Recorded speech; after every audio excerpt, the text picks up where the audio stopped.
Okay, today we're going to be repairing a theater speaker system. These are a high-end system made by Vienna Acoustics. We have actually 3 different types of speakers. I think these are the Bachs, the Mozarts, and then there's a Maestro. The 5 of them are a set. I've seen this set online for sale, $1,500 or something, on eBay. So they are still out there. I guess this company probably is no longer in service. This system was subjected to a high level of volume that blew out all the mid-range drivers. So this system needs to be repaired, so I'm in the middle of that. I've taken everything apart, taken all the parts out of the cabinets.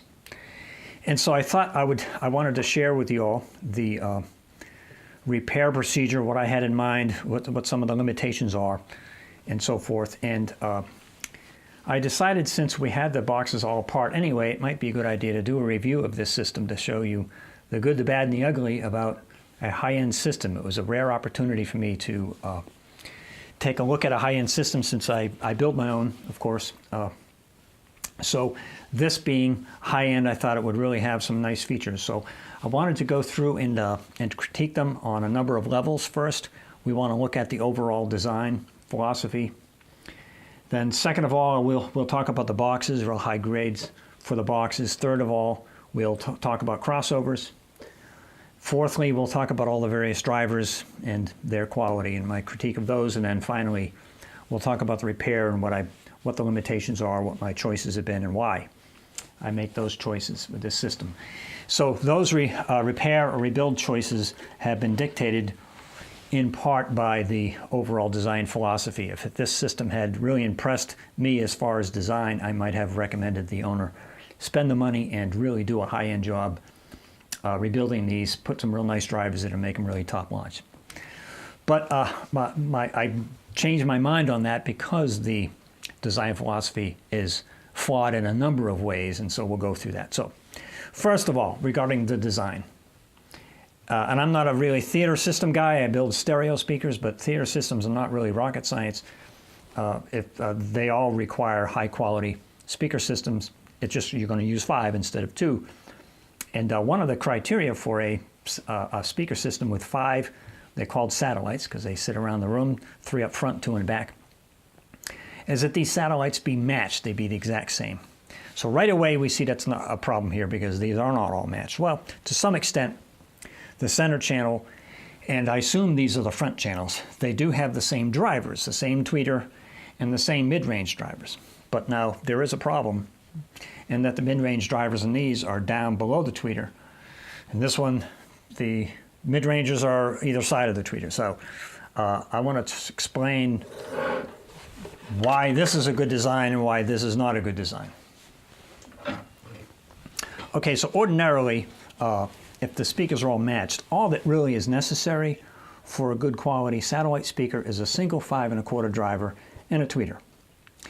And if you have just 2, the deal is that these drivers are going to operate at some frequencies at the same time. So say if the crossover is at 3,000 cycles, both of these drivers will be producing sound at 3,000 cycles. And then down to 1,500, 1 octave down, or up to 6,000 above, you'll still have both drivers operating. Each one will be attenuated more and more as you go up or down. And so the idea is, rather than have these separated by any distance, you want to get them as close together as possible so that at the crossover, these operate like one driver. So if you're going to add another driver, there's no necessity for adding a second driver in any way. I don't know. I looked at doing that for a system, and I found the additional expense of getting another driver didn't warrant the advantages. There are some advantages, but they're not significant. But if you are going to add another driver, I would not recommend putting that driver down here. And the reason why, and having the tweeter up here, and the reason why is now the center of these frequencies at the crossover point are now further away from the tweeter than you had with just one. So you've actually increased the distance of the center of the frequencies of these drivers now as they operate as a pair from the tweeter, and you don't want to do that. Ideally, put them in this arrangement. Now this is called Diapolito, named after the guy who came up with this design, or popularized it in any case. And it's a sought-after design for many speaker builders, also called MTM, or mid-range tweeter mid-range.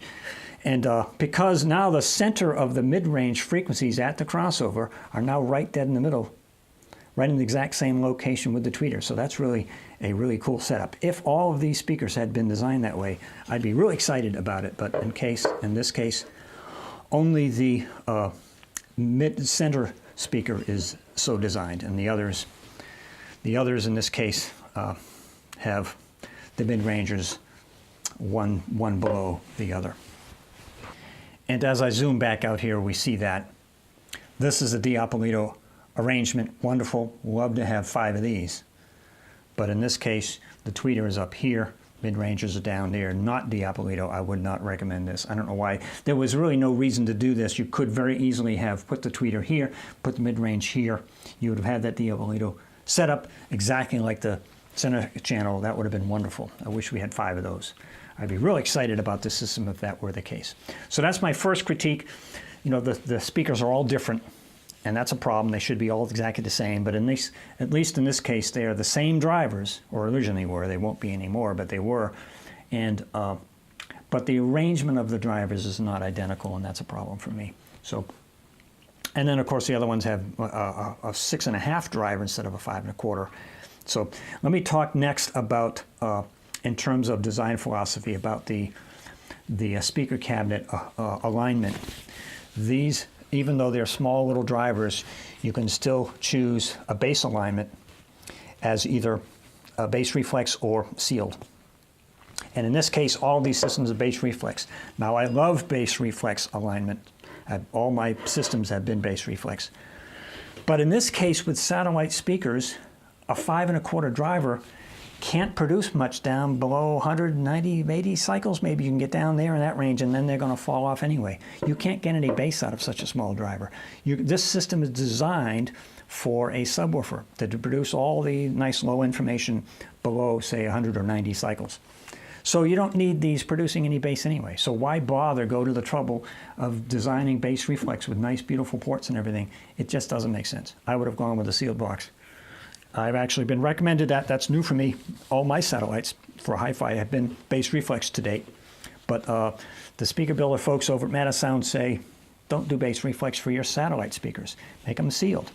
Put them in small boxes, seal them off, keep the air from the subwoofer from interacting into the ports and on those back onto the drivers. Not that that's such a big deal that it would be a deal breaker of some kind, but no need to have them bass reflex. Now in the case here, it was really cool what they did here. They they put a second panel in. My fingers are on it here. And to isolate the upper cabinet from this lower chamber. So they have an upper chamber and a lower chamber for these 2 drivers. So you got one driver in this chamber and the other driver in the other chamber. And if they had been matched chambers, that would have been ideal. They're not. This one is, I think, 1/4 of a cubic foot, and this one's nearly a half, 0.44 cubic feet, much larger. I cannot comprehend the logic and reason behind making 2 chambers of different sizes. Now, in the case of the center channel, it's all one chamber, and both drivers are operating within that same chamber. I think that's more customary. When they run 2 drivers, you put them both in the same chamber, and you align them as if it's all one speaker, as if the drivers operate like they're one speaker in one chamber. Cool, I think it's cool. I was impressed that they made 2 different chambers, but the problem is being of different sizes. They have to tune the lower one differently than the upper one, and they will operate differently. Now, all that having been said, these should be isolated from frequencies below 100 cycles anyway, and so you would not have any effectiveness of these being bass reflex alignments. You would have no effectiveness of the bass reflex. They wouldn't function below 100 cycles so that there would be any advantage that you would gain from the bass reflex alignment. So I'm really concerned that they went to an awful lot of trouble to tune these properly. The ports are in the back of the cabinets where they belong. Not that they could have put them up front here, but here they put the ports up front. That's a mistake. The guys know better. They put the ports in the back in all these cabinets where they belong. That's a new for me too. In the past 10 years, I've recognized the port belongs in the back of the cabinet. So they did that correctly here. They did not do that here. And also, because the other ports are bolt in, I can change the length of them and all. I can't do anything with these. I'd have to smash them and get them out if I were going to do something with that box. That would be a problem. There was no problem here. I'll show you those ports. They came originally, nice ports, and they came originally with a single 6-inch port this size, and then they have these little extensions they put on here, and you can adjust the extension back and forth, adjust the length. I did that with this one. I cut the extension off. I glued it back on here to get a certain length, and then this one I just cut. But all three of these I can reuse. I just got different lengths for the different drivers I'm going to use. But nice ports. They bolt in the back. They screw in, and they're wonderful. It's awesome that I didn't have to buy ports. I could just reuse the ones we got. But again, very little utility in having bass reflex in speaker systems if you're not going to run the system below 100 cycles. I don't know if amplifiers that are made to derive the 5 satellites of a surround system like this, of a 5-1 theater system, are designed with what's called a high-pass filter, which would filter out all the low ends of, say, above 100 cycles.